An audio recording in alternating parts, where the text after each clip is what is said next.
వేలాదిగా suicide bombers ready, target ఇండియానేనా? First ఇన్నేసి పడేయాలి.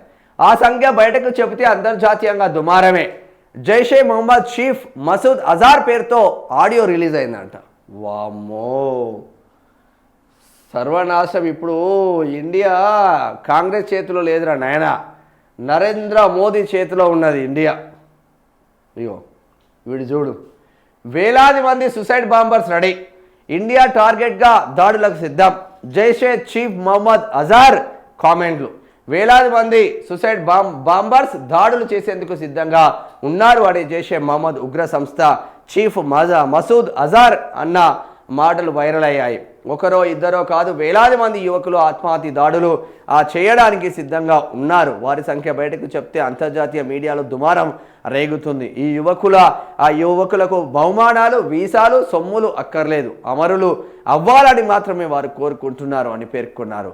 ఈ ఆడియో ఎప్పటిది అనే దానిపైన స్పష్టత లేదు. ఆపరేషన్ సింధూర్లో కుటుంబాన్ని కోల్పోయిన అజహార్ భారత్ను టార్గెట్ చేస్తూనే ఈ కామెంట్లు చేశారా అనే అనుమానాలు వ్యక్తమవుతున్నాయి.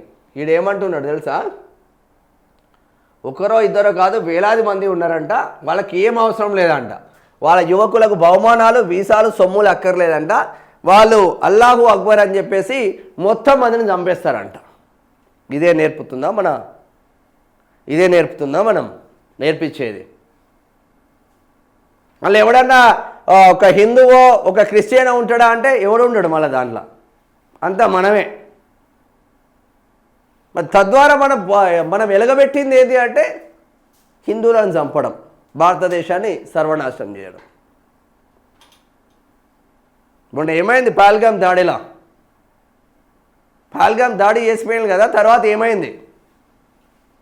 ఇండియా వైపు కన్నెత్తి చూస్తే ఎత్తేలోపే చంపేశారకం. ఇప్పుడు బార్డర్లో ఉన్న ఆఫీసర్లను అడగండి, ఇండియన్ ఆర్మీలో పనిచేసే ఆఫీసర్లను అడగండి, కాంగ్రెస్ ప్రభుత్వం ఉన్నప్పుడు మీకు ఫీల్ ఫ్రీ ఎట్లా ఉండే, భారతీయ జనతా పార్టీ ప్రభుత్వం వచ్చిన తర్వాత బార్డర్లో పరిస్థితులు ఎట్లా ఉన్నాయి, మీ ఆర్డర్లు ఎవరి ద్వారా వస్తూ ఉన్నాయి, ఏదైనా అటాక్ జరిగితే వెయిట్ చేయాలా ఆర్డర్ వచ్చేదాకా, లేదంటే మీరే అటాక్ చేస్తారా?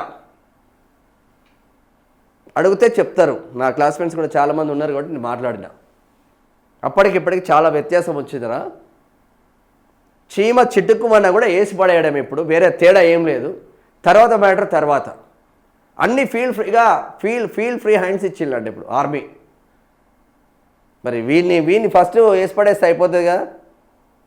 ఇప్పుడు వెనిజులా అధ్యక్షుడిని అమెరికా ట్రంప్ గాడు అర్ధరాత్రి 2 గంటలకు అమెరికా ట్రంప్ వచ్చి వాళ్ళ సైనికులు వచ్చి వెనిజులా అధ్యక్షుడినే కళ్ళకు గంతలు కట్టుకొని అమెరికాకు తీసుకుపోయిన టెక్నాలజీ ఉంటే మన దగ్గర, మరి ఈ ఉగ్రవాదులను చంపే టెక్నాలజీ లేదా మన దగ్గర?